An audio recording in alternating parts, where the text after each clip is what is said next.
रायगढ़ जिले में भाजपा नेता और पूर्व विधायक सुरेश लाड ने करजत पुलिस थाने में लेटकर आंदोलन किया है। उनका आरोप है कि गृह परियोजना से जुड़े एक विकासक द्वारा किसानों के साथ अन्याय किया जा रहा है, लेकिन पुलिस कोई कार्रवाई नहीं कर रही है। रायगढ़ जिले के करजत तालुका में गृह परियोजना से जुड़े किसानों के साथ हो रहे अन्याय के खिलाफ पूर्व विधायक सुरेश लाड ने अनोखे तरीके से विरोध दर्ज कराया। पुलिस की निष्क्रियता के खिलाफ उन्होंने सीधे करजत पुलिस थाने में लेटकर आंदोलन शुरू कर दिया। इस दौरान किसानों की बड़ी संख्या में मौजूदगी रही और पुलिस प्रशासन के खिलाफ जमकर नारेबाजी की गई। लाड का कहना है कि जब तक पुलिस इस मामले में ठोस कदम नहीं उठाती तब तक उनका संघर्ष जारी रहेगा।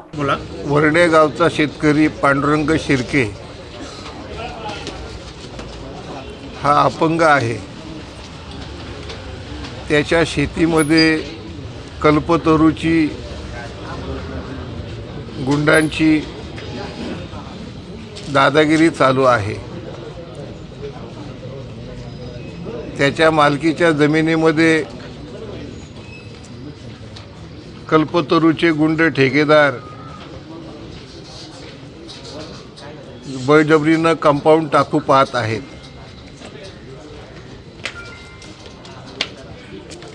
श्री गरड साहेबांना विनंती करून सांगितलं, त्याची परंपरागत असणारी ती जमीन आहे, त्यांनी मोजणी करून खरं घ्यायला पाहिजे होतं कल्पतरूवाल्यांनी। परंतु ते म्हणतात आमची इथे जागा आहे, ब्रिटिश निघून गेले, परंतु दादागिरी काही गेली नाही। एक मोठा बिल्डर त्या ठिकाणी प्रकल्प उभा करत असताना बाजूच्या शेतकऱ्याची जमीन TLR कडनं त्या संबंधित शेतकऱ्यांच्या समक्ष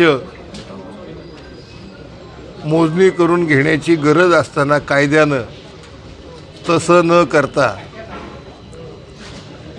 बळजबरीनं त्याची जागा बळकावू पाहत आहेत। PI गरड साहेबांना विनंती करून सांगितलं, कंपनीच्या अधिकाऱ्यांना विनंती करून सांगितलं, तुम्ही मोजणी करून घ्या किंवा शेतकरी मोजणी करून घेईल, TLR कडे तो पैसे भरेल आणि शासकीय मोजणी होऊ द्या, तोपर्यंत त्याच्या जमिनीमध्ये जबरदस्तीनं दादागिरी करून ताबा घेऊ नका। कंपनीचे कोण ठेकेदार गुंड आहेत ते आणि कंपनीचं व्यवस्थापन पोलीस बळाच्या जोरावरती, विशेषतः गरड PI साहेबांच्या जोरावरती त्यांची दहशत या ठिकाणी सुरू आहे। बीड जिल्ह्यामध्ये असलेली दहशत पाहता इथली दहशत काही कमी नाही।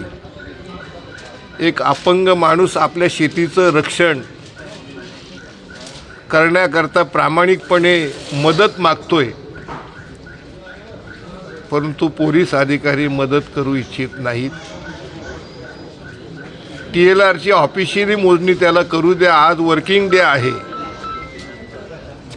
परवा दिवशी तिथे ते कंपाऊंड घालायला आले होते। कालचा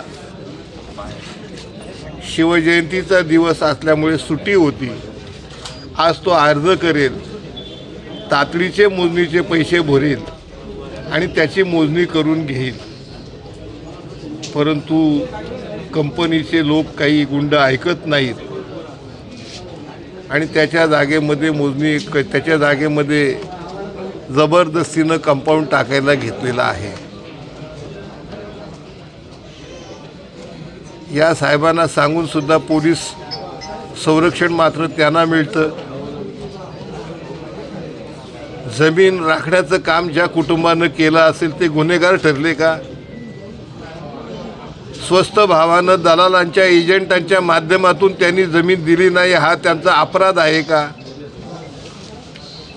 या लोकशाहीमध्ये त्यांच्या जमिनीचं ते रक्षण करू शकत नाहीत का? हा पडलेला प्रश्न आहे। आणि जुलमी हे पोलीस स्टेशन, त्याचे PI हे सातत्यानं कंपनीला सपोर्ट करतायत. अशा प्रकारचा दहशतवाद जो तालुक्यामध्ये माजलेला आहे, त्याच्या निषेधार्थ आज या ठिकाणी मी येऊन बसलेलो आहे. पाठीच्या मणक्याचा आजार असल्यामुळे बसता येत नाही म्हणून झोपून आहे. परवापासून या अधिकाऱ्यांना विनंती करून सांगतोय, पण त्यांना काही पाझर फुटत नाही. पोलीस अधीक्षकांनाही परवा दिवशी विनंती केली, आजही विनंती केली, परंतु तेही त्याला न्याय देऊ शकत नाहीत. मग गरिबाला न्याय द्यायचा कोणी? बिल्डर लोकांच्याच पाठीशी प्रशासन राहणार का? किती लोकांचे तिथे पाय तोडणार, किती लोकांचं तिथं रक्त घेणार, किती शेतकऱ्यांचा बळी घेऊन तो प्रकल्प उभा करण्याचा ठेका संबंधितांनी आणि पोलीस अधिकाऱ्यांनी घेतला आहे, हा पडलेला प्रश्न आहे. आणि म्हणून अशा जुलमी पोलीस अधिकाऱ्याच्या काळामध्ये सामान्य शेतकऱ्यांना न्याय मिळणार नाही याची पूर्ण खात्री झाल्यानंतर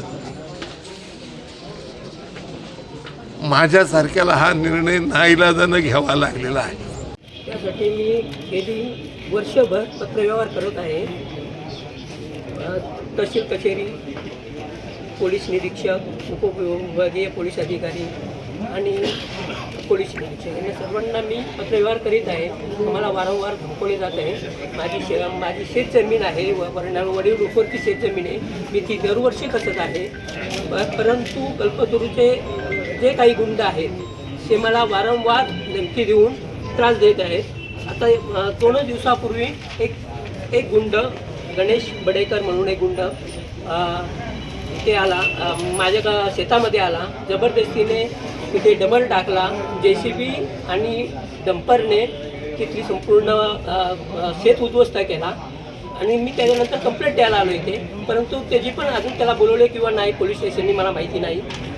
त्यानंतर आज पुन्हा मंगेश दामुनशे नावाचा गुंड तिथे काही गुंड घेऊन आला आणि पुन्हा एकदा माझं शेत उचलून टाकलं. आणि अशाच प्रकारचा जर शेतकऱ्यांवर अन्याय होत असेल तर शेतकऱ्यांनी दाद मार्गाची कुठे? पोलीस स्टेशनला आम्ही कंप्लेंट करतोय, पोलीस स्टेशनला आम्ही पत्रव्यवहार करतोय, आम्हाला वारंवार धमकवले जातं आहे. मग आम्ही शेतकऱ्यांनी दाद मागायची कुठे?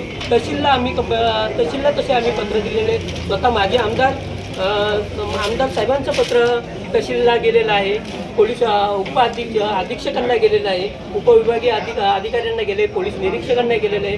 परंतु कुठल्याही प्रकारची दखल प्रशासन घेत नाही. तर शेतकऱ्यांनी काय करायचं, कुणाकडे दाद मागायची हा प्रश्न मोठा झालेला आहे.